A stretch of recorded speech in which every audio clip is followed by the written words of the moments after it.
Hi, this is Leon. So in this video, I want to break down the different types of removal in Magic.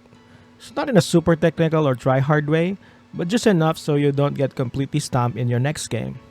Because removal isn't just about getting rid of something, it's about understanding what kind of answer you actually need.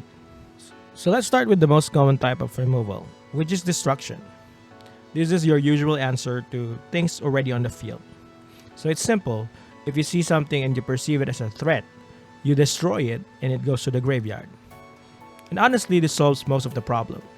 But here's the thing, because it's the most common answer, it's also the easiest to dodge. If you're using targeted destroy effects, those can easily get shut down by hexproof. And even if you get around that, they're still indestructible. Cards that grant indestructible already have built in, they're just going to ignore your destruction effect. And since it's the most common, they're kinda expecting that you have it. So they're kind of like a telegraph way to deal with something. And they're probably packing protection against those effects. So if your deck is packed with nothing but destroy effects, there's a real chance that something sticks on the board and you just can't deal with it. And sometimes that one thing, that's what ends up costing you the game. Next up is Exile. Instead of sending something to the graveyard, Exile just removes it from the game entirely. And because of that, it's a lot harder to deal with. If it's not a commander, most of the time it's just gone. There's no easy way to bring it back, no graveyard place, it's basically a permanent answer. So those indestructible threats, you could exile them cleanly. Cards like Reality Shift, Baleful Mastery, Anguish Unmaking, these are common exile-based answers. And unlike destroy effects, you don't see as many exile everything wipes, aside from, the dreaded farewell. And here's where Exile really pulls ahead of Destruction. It stops death triggers.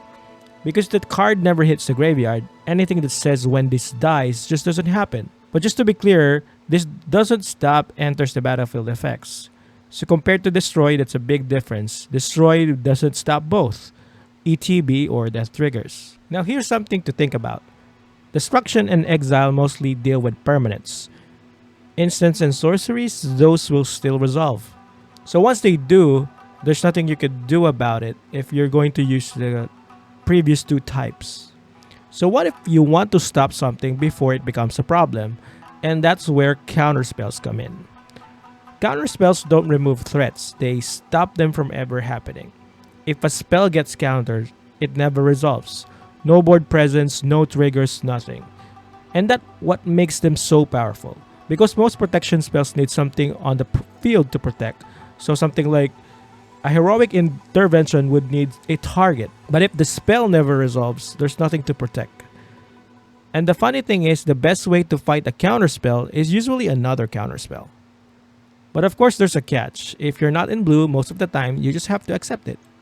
Now let's talk about different approaches to things. Those are the most common types of removal that you see. But sometimes, removal doesn't feel like it's working in some situations. And at some point, you realize that you have to deal with it in a completely different way. Let's say this is what happens. There's a Dragon Lord Ojutai on the field. It's suited up, protected, and ready to kill you next turn. When it's untapped, it has hexproof. So most of your answers like targeted destruction, targeted exile, and if you weren't able to counter it the first time it came in, they won't work. So what do you do on this case?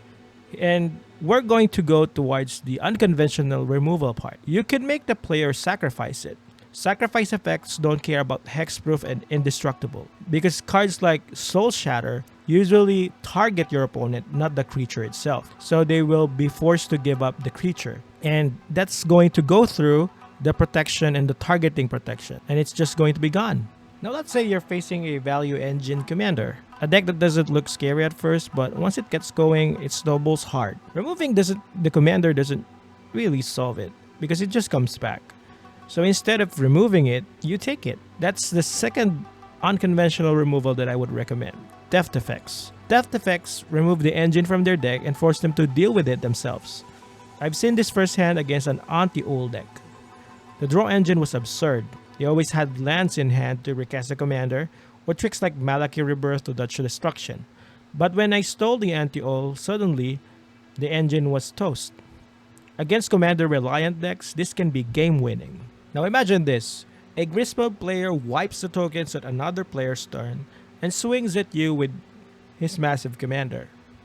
You're mono blue and you weren't able to counter it the first time it came in, and you didn't draw your rapid hybridization, Pongify, or reality shift. So what do? And this is where the third unconventional removal comes in. You bounce it. It doesn't feel strong at first, but it resets everything.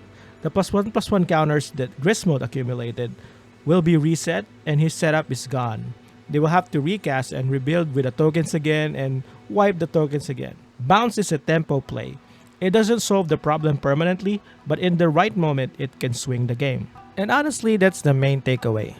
Not all removal is created equal. Some answers are permanent, some are temporary, some don't even remove the threat. They just change the situation. So yeah, don't just pack removal. Pack the right kinds of removal. Because sometimes the difference between winning and losing isn't whether you had an answer. It's whether you had the right one. This is Leon and thank you for watching. Subscribe.